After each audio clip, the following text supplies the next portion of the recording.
Bueno, en el siguiente video les voy a presentar algunos de los comandos y cómo manipular la información de un data frame.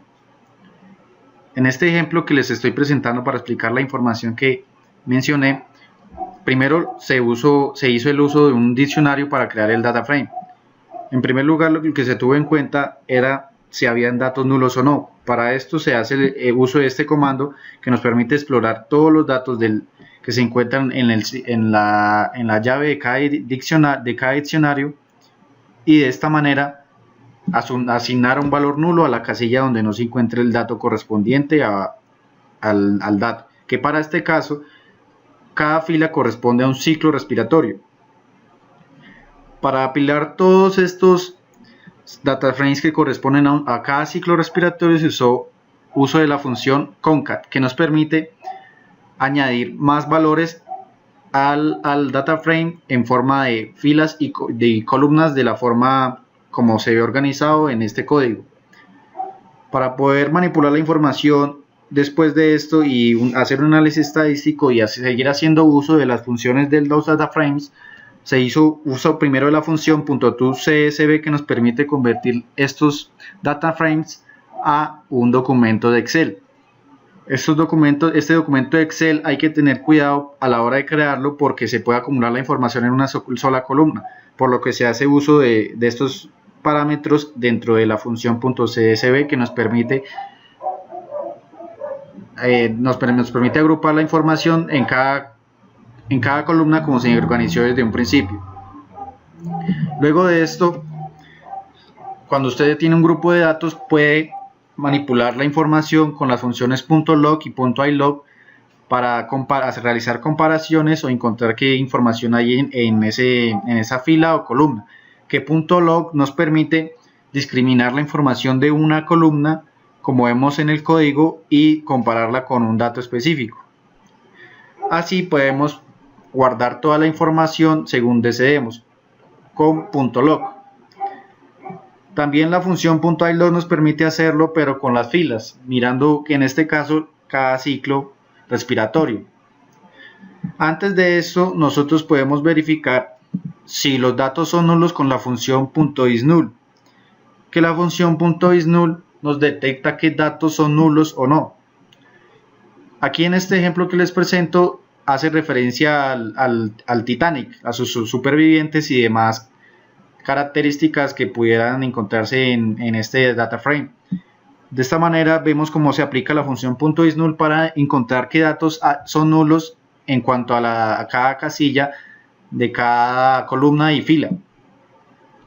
Con la función .isNa.any podemos ver si hay un dato o no. Adicionalmente, con dropna descartamos los datos que no representan para el análisis de los datos y poder descartar la información de los datos perdidos. Así vemos cómo hay otros comandos que nos permiten hacer esta manipulación de los datos que para el primer ejemplo no se hizo uso, por lo que no mencionaremos en esta ocasión. Con la función .groupby podemos hacer manipulación de todos los datos con una columna, como se hizo en el primer ejemplo que les estoy mostrando en este momento, que tomamos cada parámetro y calculamos su promedio para tener una referencia y así hacer análisis estadístico con sus gráficas. Esta función .groupby es muy importante para poder aislar la información de acuerdo a una columna o lo que se quisiera. También es importante resaltar que la librería Seaborn nos permite graficar todos los datos de un data frame. Una de las gráficas que se encuentran en esta librería son el boxplot, las gráficas de correlación a partir de una matriz de correlación y los histogramas. Aquí vemos cómo podemos llamar a una matriz de correlación a partir del comando headmap y del boxplot con el comando boxplot señalando el tipo de dato que queremos graficar, que en este caso es una columna, y de esta manera podemos obtener los diferentes gráficos y hacer los análisis estadísticos que queremos.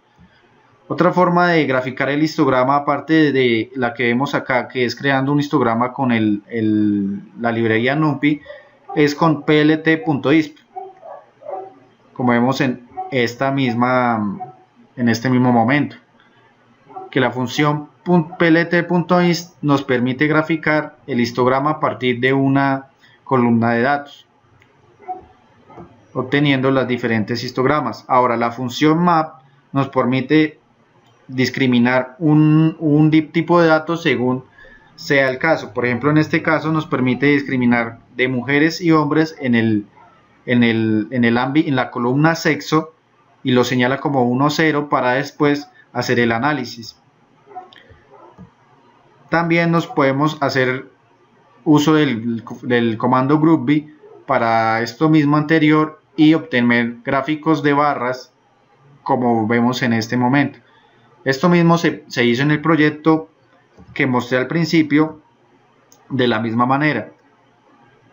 Bueno, esto fue todo lo que le mostré por el día de hoy. Es un resumen del grupo de funciones que se pueden aplicar a un conjunto de datos y a tener diferentes gráficas y resultados de las mismas. Esto es muy útil para poder manipular los data frames y obtener la información que queremos a partir de un conjunto de datos que puede ser muy grande. Gracias.